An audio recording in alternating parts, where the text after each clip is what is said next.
Let us continue our discussion on overview of experimental stress analysis. Now what we will do is, we will go and find out what is the physical principle each of the techniques is based on. Now I am not going to get into the details of how to perform an experiment or how to interpret data. My focus is only to bring out what is the basic physical information each of the techniques is based upon, and we will go from the technique like strain gauges to start with, because this is the most widely used technique. And as I mentioned earlier, in this you get component of strain along the gauge length of the strain gauge is measured, and here you have the typical enlarged view of the strain gauge, and you call this as a gauge length. So, a strain gauge measures only component of strain, it is not measuring strain tensor.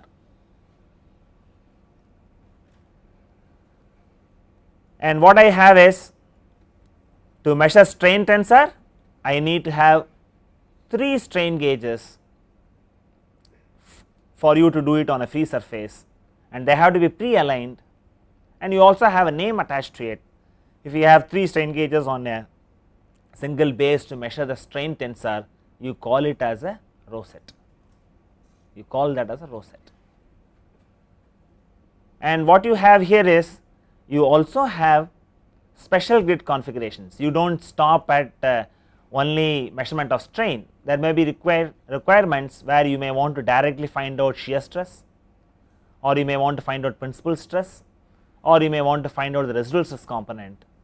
So, for all these cases you have special grid configurations exist, and in this I am focusing my attention only on electrical resistance strain gauges, and there are many other methods to measure strain. You have mechanical strain gauges, you have capacitance based strain gauges, and we confine our attention to electrical resistance strain gauges, and you have a variety of them available. And what you have to understand is, it is a versatile technique and a general purpose stress analysis tool, because if you are working on adverse condition, then also this methodology can be used. You can use strain gauges in below the sea surface where you have underwater pipeline, or whether you have offshore platforms, you can do this. Many techniques may not be able to do it. On the other hand, if you want to find out what happens on the top of the TV tower, I can put a strain gauge and I can have telemetry and then acquire data. So, it is a very versatile technique, it is very widely used, and as I also cautioned you earlier, it has to be used with care. And what you see here is, you have a array of strain gauges for various applications, and this you have a hole. So, this is meant for finding out residual stress component, and I mentioned strip gauges. This is what a strip gauge is. You have a series of strain gauges available in a strip, and likewise you have various grid configurations available. This is from various manufacturers who have given this. And what is the physical principle this technique is based on? And it was reported way back in 1856. It was reported by Lord Kelvin, and he found out a relationship between strain and the resistance of wire conductors. So, what he found was, when the resistance changes as a function of the stress applied. It was a very exciting information. So, the resistance does not remain constant, it is a function of stress. So, it gives you a scope to measure stress or strain from the strain gauge. If it is only that, then the whole instrumentation would have been much simpler. But what do you find? The resistance of a conductor also changes as a function of temperature. So, you have a problem. So, you have a problem. The resistance is a function of the stress applied is comfortable for strain analysis or stress analysis, but resistance is also a function of temperature, gives you disturbance.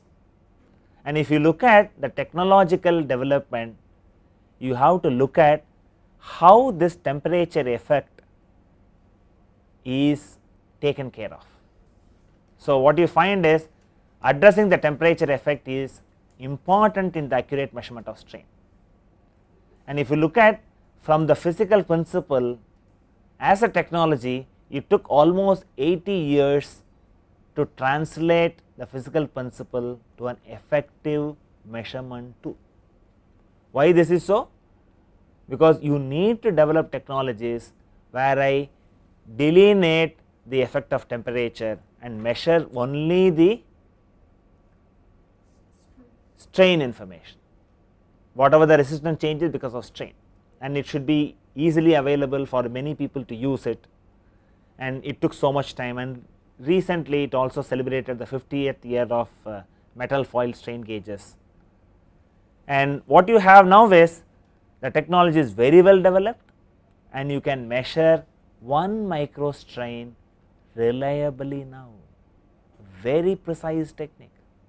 And mind you, 1 micro strain is 1 into 10 power minus 6, very small quantity. That is another reason why the technology took so much time. Not only the temperature effect, you are measuring very small quantity, you should be sensitive to that. You are measuring 10 power minus 6 and you have to have certain level of confidence in the measurement. That is why the technology took a very long time to settle down, and now we can measure 1 micro strain comfortably. Thank you.